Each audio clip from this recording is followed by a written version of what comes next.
Well, the reason why I'm here this year in the Cross-border C-Suite DIY Home and Garden event is because we have the chance to exchange with the industry, with other marketplaces, with other partners, and to gain some more information, more experience. So we have a chance as a brand maybe to decide what next steps we could do, or what chances we have and we can make in the future.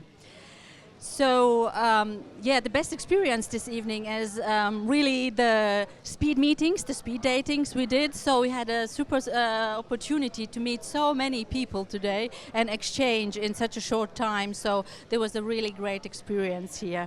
And of course the pitches, so to learn a new companies, new DIY stores, so we didn't know before. So that was very interesting. And so I'm looking forward what's going to happen tomorrow again.